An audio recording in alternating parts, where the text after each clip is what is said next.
when it comes to changing body composition, we can't look at protein or calories or training in isolation without looking at overall health. And this presentation is all about designing a way of eating, a pattern of eating that prioritizes long-term health and improving your health span or your length of healthy living. So let's get straight into it. The fourth presentation of the 5 pillars of body composition. Now, first of all, we have to come back to the pyramid. Now, this one is the pyramid for physique and health. It's not just purely based on physique outcomes. It's kind of a mix-up, a merger of physique and health outcomes. You've got your energy balance, of course, at the bottom. So that's the biggest, the most important thing for both health and for physique outcomes is like how much energy have we got coming in. If we don't have enough coming in, we're not going to be able to get the amount of calories that we need. We're not going to be able to get the amount of macronutrients and fiber and all those different things that we need for long-term health. You can see diet quality and fiber is there in the pyramid, also very important. But if you don't have enough calories to begin with, the base of that foundation, it's not going to matter all that much. Supplements come in there as well, and we're going to be covering supplements in the next presentation, and then meal frequency and timing based off goals and lifestyle. So what we're looking here is that third rung. We've covered energy balance, we've covered protein, and we want to look at diet quality and how that affects your health long term. So eating for body composition and health. Variety is essential in providing the nutritionally complete diet that is rich in fiber, proteins, healthy fats, micronutrients, antioxidants, and phytochemicals. So when we look at a diet for health, we do want to make sure that there's variety, and we want to make sure that the foods that we're getting are high in fiber, proteins, healthy fats, and micronutrients. So what does that look like? What are the foods that we want to be including in your diet for long-term health? Predominantly whole foods and positively processed foods. And we're going to look at processed foods in just a moment, but predominantly focused on whole foods to ensure that you're getting a large amount of nutrient density. Whole grains, obviously things like whole grain rice, buckwheat, oats, things like this. You want to be including legumes on a regular basis. This is one that I think most people skip because they're just not used to adding beans to their meals. But it's as simple as adding half a can of chickpeas to a Buddha bowl or something like that, or throwing in some lentils into a stew, or making like a bolognese type dish with lentils. These are things that you can easily do, but legumes are associated with really, really good outcomes on long-term health, reductions in cardiovascular disease, better blood glucose control, improved digestion and gut health. Dark leafy greens and cruciferous vegetables, so things like broccoli, Brussels sprouts, bok choy. We want to include all those other vegetables: potato, kumara, all the starchy vegetables, tomatoes, eggplant, mushrooms, everything. Just include all the vegetables. Lots of variety. Fruit, all the different fruit. We're not going to list them all here. Berries are really important: strawberries, blueberries, blackberries. Raspberries, not only do they provide a large amount of fiber and other micronutrients, but they do provide a lot of phytonutrients, specifically polyphenols and flavonols, or flavonoids. And these have been associated with improvements in cognitive function and reductions in risk for Alzheimer's and dementia in elderly individuals as well. So really, really important one for brain health is berries. So getting those in daily as well. Nuts, obviously you've got a good range of nuts that you can get, but some standout ones you probably want to include are Brazil nuts to help ensure you're getting your selenium each day. Almonds are great. Walnuts are great for omega-3s. So really looking at including a little bit of nuts every day. Seeds, of course, are a big one I focus on with a lot of clients, is making sure you got seeds in each meal. Have a sprinkling on top, throw them in your smoothie, whatever it may be. Chia, ground flaxseed, hemp, pumpkin seeds are some real standouts there as well. And then inclusion of plant-based meat alternatives and protein powders for social convenience and performance reasons. They might not make up the majority of your calories, but including, for example, some plant meat alternatives like sausages or meat patties, like Beyond patties and things like this, falafel balls, anything like that is simple and easy to grab at the supermarket. Maybe you've got some flavored seitan and some flavored tofu and tempeh that you can grab on the go as well, that are just simple alternatives to to make life a little bit easier to get your protein up. And of course, they do provide some worthwhile nutrients as well, even though they're a little bit more processed than the average whole food. And then of course, looking at including protein powders for convenience and for performance reasons. So it's a really easy thing to get in. You don't have to think too much about it. We're going to cover protein powder in the next presentation, so look out for that one. And it's really cost effective as well to ensure that you're getting those higher protein intakes without having to rely purely on eating lots of tofu, tempeh, and legumes. So yeah. And then the daily dozen can be a helpful tool to ensure you're covering off a lot of these bases. This is a lot of things to think about, but generally on a weekly basis, we want to be including a lot of variety of different plants. You've probably heard of the Plant Proof 40, where Simon is, basically giving you the challenge of going, hey, look, try to get 40 different plant varieties in your diet each week, purely to increase your variety of plants. And so within a week, you want to be trying to include a lot of variety, but within a day, we also want to ensure we're ticking certain boxes so that we're hitting nutrient adequacy for that day. So the daily dozen can be helpful with that as well. It's just ticking off, things like whole grain, legumes, seed, fruits, cruciferous vegetables, water, herbs and spices. You're ticking those boxes every day. It's not actually that hard to do, but you do have to start developing some habits. Now, a mostly whole food plant-based diet, what are the actual benefits of this, and why should we be opting for this? And why, when I say mostly, it means basically I'm definitely not a proponent of pushing people for perfection when it comes to achieving 100% whole food plant-based diet, right? You only eat whole foods, you don't have any processed foods, treat foods, things like this. I want to see flexibility when it comes to a sustainable eating pattern. So when I say mostly whole food plant-based, it means that there's still going to be some processed foods and what I term positively processed foods, which we're going to cover as well. So what are the benefits for health? Lower calorie density and higher volume foods. So if you look at the calorie density graph here, you've got vegetables, fruits, potatoes, legumes, rice and pasta all down the bottom. A lot of volume, but low calorie density. So you can see calories per 100 grams there. And then when you look at meats, breads, sugars and oils, the calorie density starts to go up and up and up. So when we look at majority of the whole foods that we're looking at, vegetables, fruits, potatoes, legumes, they're all going to give you a lot of food for a little amount of calories. So if your goal is body composition change, really, really important to focus on whole foods. So increases in satiety, which therefore reduces total energy intake and improves body composition and BMI. Also lowers palatability of our foods. If we're only relying on processed foods and animal products and things like this, quite high in the reward signals that you get from eating those foods. Whereas if we're eating predominantly whole foods, we're going to reduce the palatability of those foods, the tastiness of those foods, and reduce the hedonic decreases hedonic hunger, which is just that constant focus on eating foods purely based off pleasure. So we do want to have pleasure in our meals, of course, but it has to be that intersection of enjoying our meals, but also focusing on the nutritional content of those meals and ensuring they're meeting certain targets. So if we lower the palatability, we reduce some of the oils, reduce some of the sauces that we add. We don't add sugar to everything. It's going to ensure that we do probably reduce consumption and reduce total energy intake, meaning better body composition long-term and potentially better long-term health. Higher fiber from predominantly whole foods, of course. So this increases satiety, improves blood glucose regulation, improves gut health, and subsequent improvements in multiple areas of disease risk, cardiovascular disease, dementia, type 2 diabetes, etc. So increasing fiber, absolute must in the 21st century.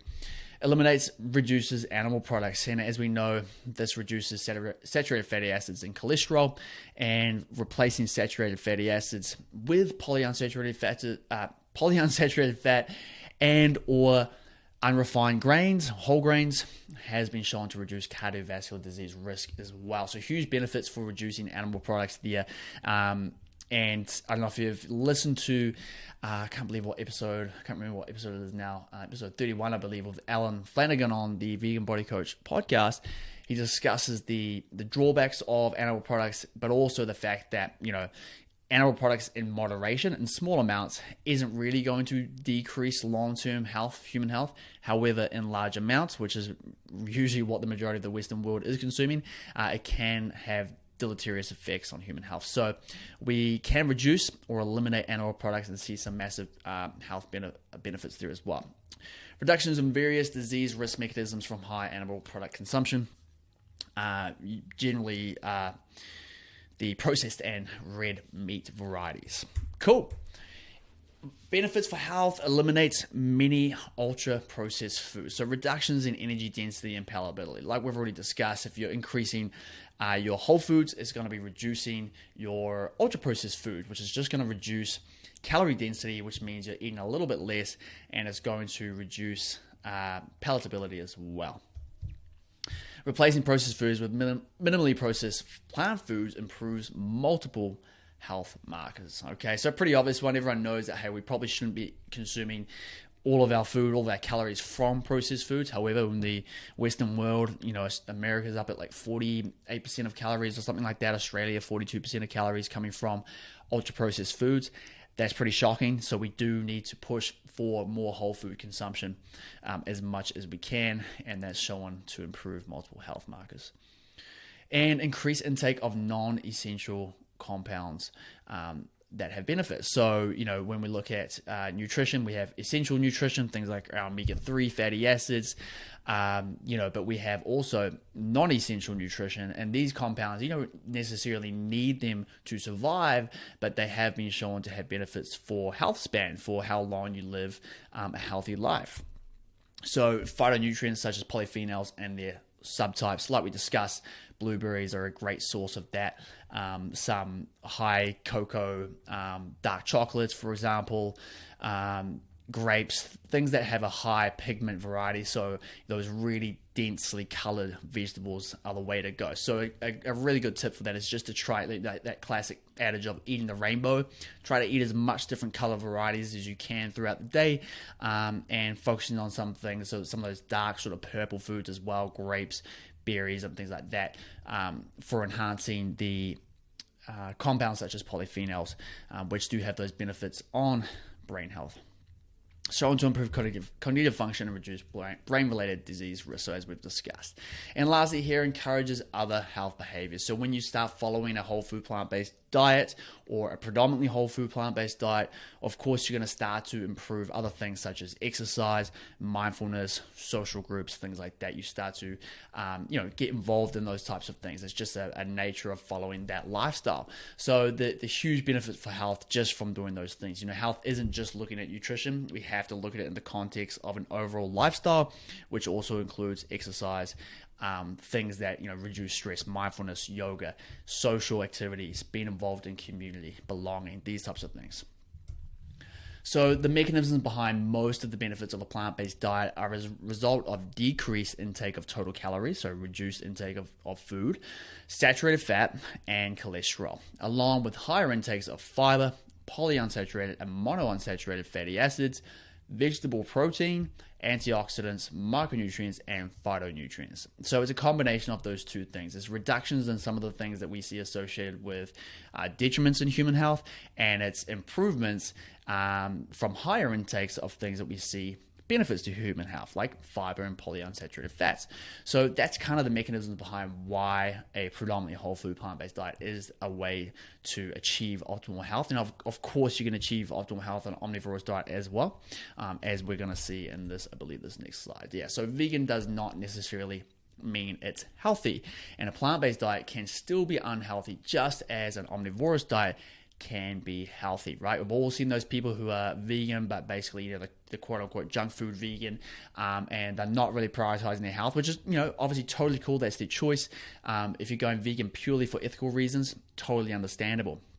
At the same time, I think we can all be encouraged to improve our health, so we're around on this earth a little bit longer, and then, potentially making more of a difference that way. So, how a vegan diet can lead to unfavorable effects on body composition. And these are probably some of the mistakes you've made. I made them initially. Many people who work with me have made these mistakes. So, number one, we're living in an obesogenic environment, right? A really hard environment to, be focused on these health markers, these health targets each day, focusing on good quality foods, when all around us we have access to highly palatable food that doesn't take a lot of work to get and doesn't take a lot of finances to get either. The cheapest foods out there are often some of the most highly processed and highly calorically dense. So it is a hard environment for us to live in. There's food at our fingertips, and it is relatively cheap. So we have to try and push back on that as much as we can by implementing some of these techniques. Reliance on convenience foods, so if we're not planning ahead of time, if we're not doing meal prep, if we're just running around and then grabbing what we can at a local convenience store or a local supermarket, it's not going to be the best. Vegan food, vegan convenience food, and omnivorous convenient food at that as well is not always the best, unless you're grabbing some fruit or a pre-made salad or something like that. It's likely going to be something that is ultra processed, highly calorically dense, and probably not the best for you. So prepping ahead of time is absolutely must there. Increase fast food consumption, of course, as we start to see more and more plant-based alternatives to our favorite junk foods. It's very easy for us to just go down that route of consuming a similar diet than we did when we were eating a animal product including diet as a vegan, and which doesn't lead to any improvements in long-term health, right? Lower protein intake. So when we have a lower protein intake, a lot of the time when someone does transition to veganism or to a plant-based diet, they generally will, if they're not focused on the nutrition, will reduce their protein intake. And what that does, as we've seen in the protein presentation that we did, is it reduces satiety, right? So they're feeling a little bit more hungry. It reduces your thermic effect of food, so you're burning less energy through absorption or digestion, and decreases in lean tissue, which is not what we want for body composition. Another mistake is overdoing vegan alternatives. So I've already kind of discussed this one, things like your donuts, chocolates, everything like that, as there becomes more and more accessibility to some of these foods. Overdoing oils is a big one. So, there's people that will be focusing on things like coconut oils because it's a vegan option. It's in a lot of vegan baking. However, we have to remember that the calorie density of that is very high. 1 tablespoon of oil is around 120 calories.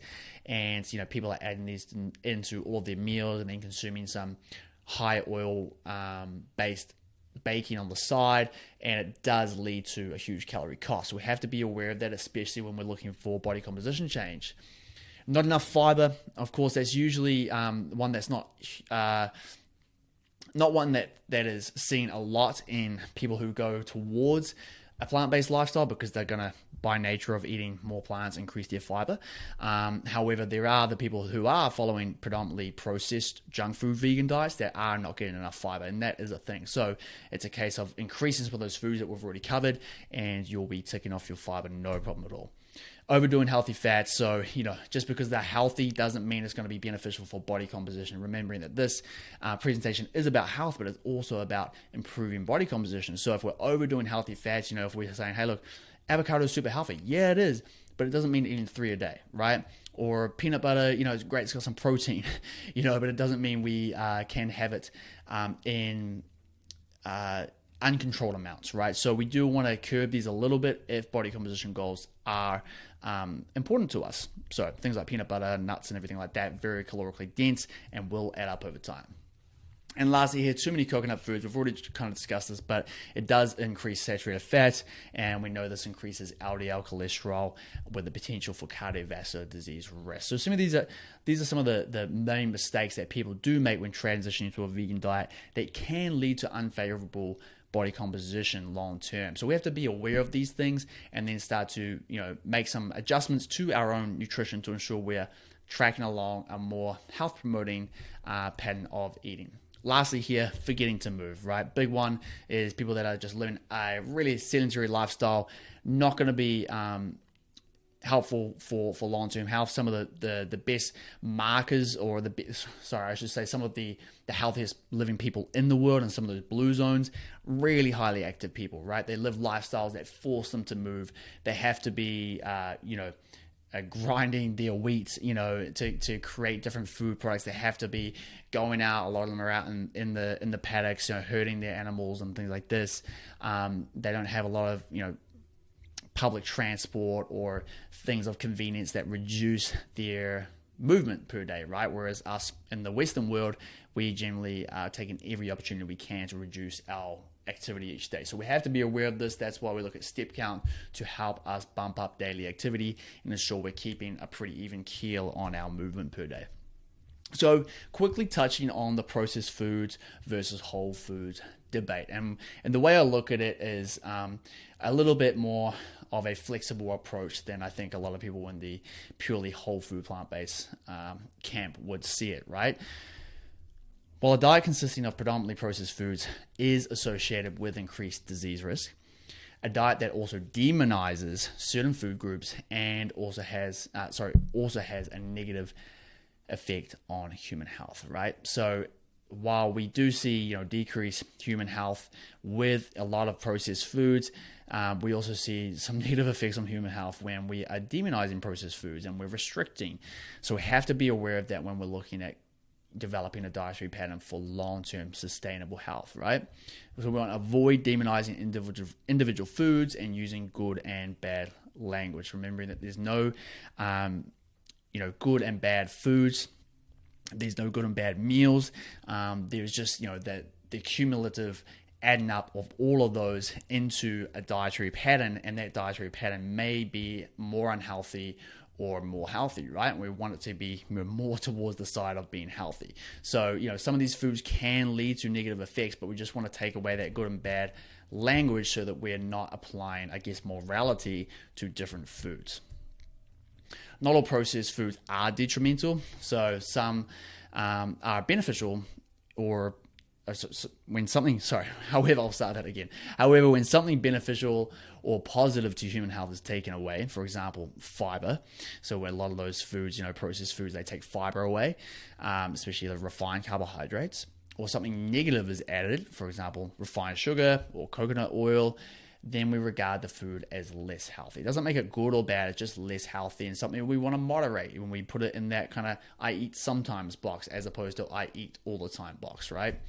Inclusion of fun foods can reduce stress, increase enjoyment, improve social life, increase adherence, and therefore increase the likelihood of a sustainable, healthy dietary pattern. And this is the main point I want to get to, is that when we look at the data around restrictive meal plans, restrictive diet protocols, again, they are not sustainable, number one. But the point is that we want to get to a point where we can sustain our eating pattern long term. And the way we do that is by including foods that allow us to do these things like social occasions. They allow us to have some fun foods to reduce stress and things like this, right? They also increase adherence. Yeah. So if we're wanting to stick to a certain dietary pattern and we're saying, hey, look, this food's purely off limits, it's going to be very hard to adhere to that long term. So it's all about trying to develop and design a lifestyle that is associated with sustainability, and that means including some of these foods in certain amounts.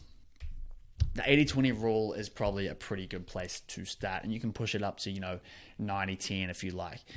Just consider the influx of vegan junk food and realize sacrificing calories that could be coming from extremely healthful foods for ultra-processed foods on a daily basis will increase risk of negative health outcomes. So 80-20 is probably a good place to be. It allows you to prioritize most of those foods we've already covered, those predominantly whole foods, some ultra-processed foods like our mock meats and processed protein powders and that kind of stuff.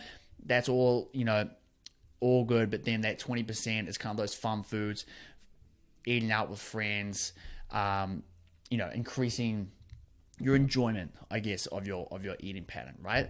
And so we just want to make sure that we are not sacrificing calories that could be coming from healthful foods just to purely focus on ultra processed foods. I hope I'm making sense there. So the way I like to look at it is we have negatively processed foods. These are the foods where nutrients have been stripped away. So we can look at things like flour, candy, white breads and pastas, junk foods, right? So the food has been, it's been a whole food originally, and it's been combined with other foods, and then they've stripped away nutrients, and then we call that more negatively processed, right? So these are foods that we probably want to eat less of and only eat sometimes.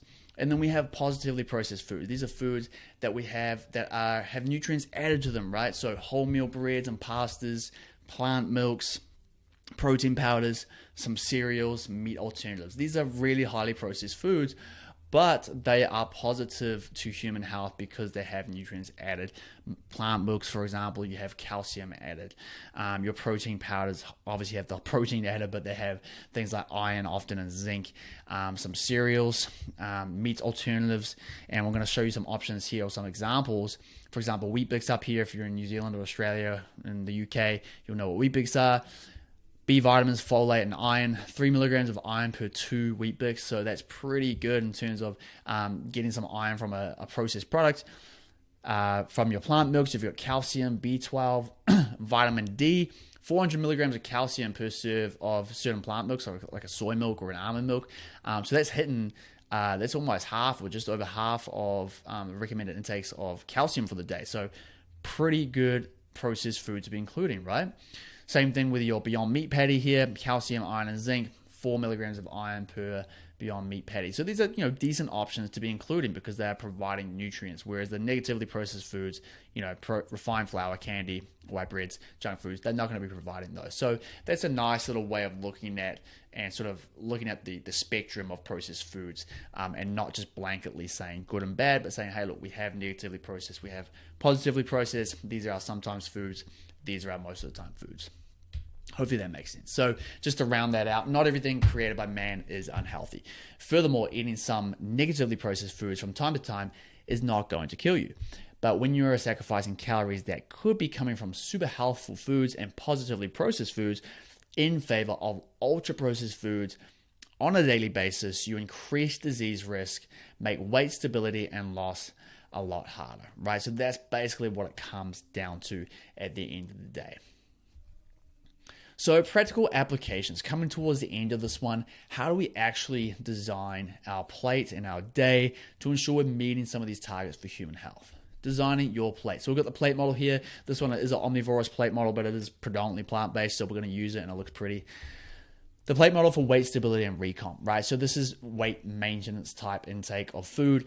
This is kind of how you want to structure your plate. And I recommend this to a lot of clients because it's simplistic.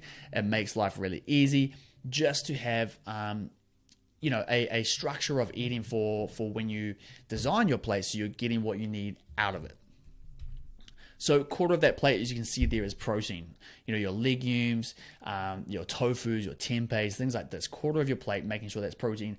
Obviously, when we're looking at some of the targets from our protein presentation, we do want to increase that slightly, so prioritizing some of those high protein density items. Quarter of the plate is whole grains, so things like your brown rices, mixed rices, whole wheat breads, things like that. And then half the plate, veggies and fruits. This would be a decent way to eat for long-term weight stability and potentially recomposition if you're that person who is going to maintain body weight but look at gaining muscle mass and losing body fat at the same time.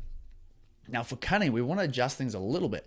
So quarter of that plate is still protein, but we do want to make sure that protein is high protein per calorie options. For example, seitan, textured vegetable protein, legume pastas, these items that are really high protein for the amount of calories that they hold, so that you can get a lot more protein without excess calories, right? We don't want to be filling up that plate with legumes or grains and things like this to try and get our protein from them. Quarter of the whole grains still there, making sure we get those whole grains in, really beneficial for long-term human health. And then half the plate, veggies and fruit again, but we do want to reduce the starch veg a little bit, so things like your potatoes and your sweet potatoes, just bring those down a little bit, and then increasing the more high volume veggies, right? So not because potatoes or sweet potatoes are inherently wrong or anything like that, but they're just a little bit more calorically dense than, say, if you're including a lot more cruciferous vegetables, cauliflower, broccoli, Brussels sprouts, things like that, right? And then selecting really high satiety fruits, so generally fruit that contains a lot of water and fiber, things like watermelon, grapefruit, strawberries, all good options for including high satiety fruit. And then if we look at a gaining option, this is where you have a lot more flexibility, still having that quarter of the plate from protein, but protein choice is not as important because we get a lot of bonus proteins from other veggies that will add up. So if you're including a lot of, brown rice, for example, you're going to be getting some protein from there. Oats, you're going to be getting protein. If you're including some peas, for example, you get some decent amount of protein. Spinach, all these things do add up to create a higher protein content for that particular meal. So it's not as important for us to focus on really, really high protein density protein options. However, probably still a good idea to include a lot of those, especially if your protein targets are getting quite high, making sure you're consuming a decent amount of, tofus, tempehs, seitans, things like that. Again, and then we change this one for, instead of quarter of a plate of whole grains, we go to half a plate of whole grains. So we have a lot more rices, quinoas, oats, things like this, more calorie dense options such as pasta and white rice as well. So foods that are not going to be as filling, so that we can include a lot more, especially when we want to gain a significant amount of weight over a period of time. Starts to get to a point where we start to get a little bit too full. So we have to reduce potentially fiber and reduce some of the, probably increase some of the more refined grain options, just so we can get a little bit more calories in. And then we just drop down the kind of volume options, the veggies and the fruit, to quarter of that plate. So it's a little bit less, just to reduce satiety a little bit. So increasing starchy veggies like your potatoes and sweet potatoes again, and calorie dense fruit, for example, bananas and dried varieties. And then lastly, reducing high volume veggies like your, cauliflowers, broccolis, things like that, spinach. Still want to have them in there as part of, that daily dozen, or ticking off some of those daily health markers, but it's not the sole focus when in a gaining phase, because we do want to be aware that fullness is going to be a real barrier to long-term weight gain. So hopefully that plate model does make sense in terms of the different, ways you can structure a plate, a meal, to achieve different body composition goals.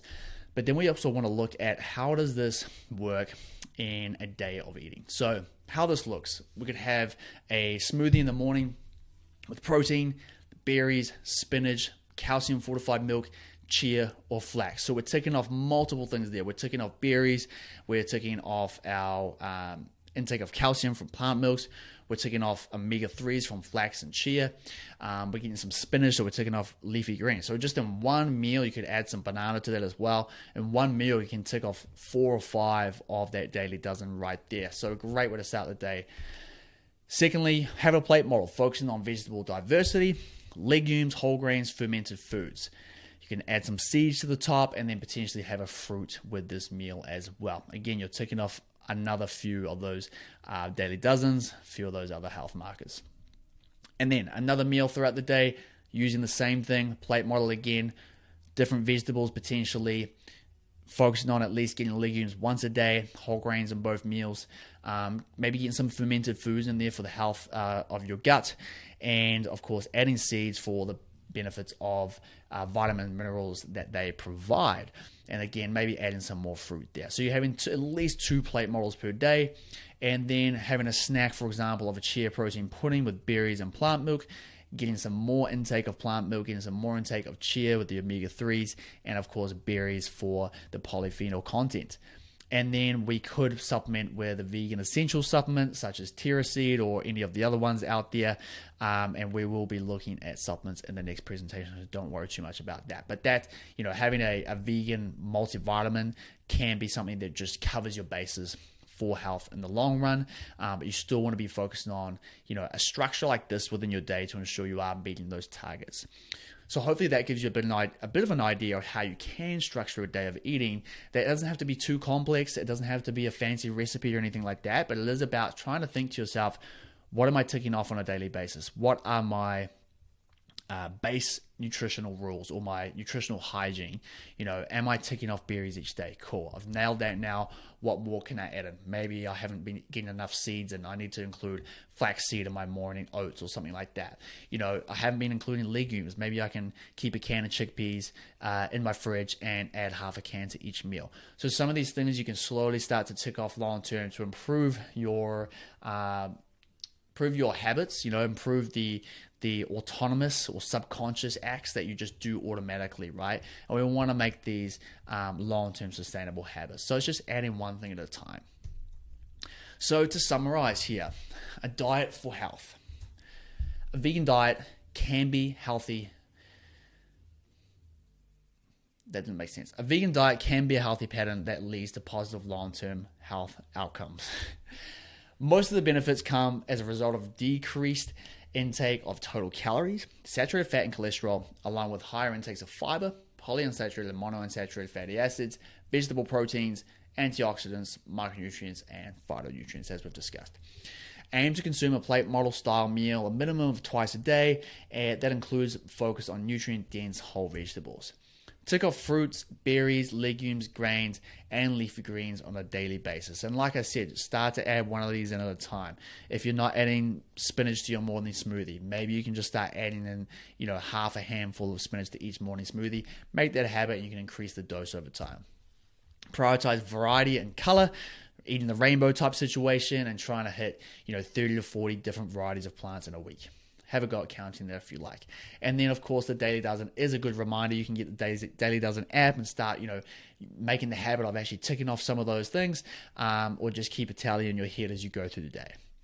Allow flexibility to include fun foods on occasion and eliminate the good and bad food mentality. And lastly here, make food choices that honor your health, that honor your taste buds, and your digestive comfort so that you feel good. So it's kind of the sweet spot of food selection. It is food that is going to be beneficial for your health, but it is food that you're also going to enjoy and it's going to leave you feeling good. And we want to get that sweet spot for our food selection. Next up in the next presentation, we're going to be jumping into supplements for body composition specifically. So we're looking at performance supplements and we're going to touch on some of the essentials for human health as well. And just to leave you with the quick little quote, simple as it needs to be, eat mostly whole plants, eat enough total calories, and supplement the necessaries. And we'll leave it there.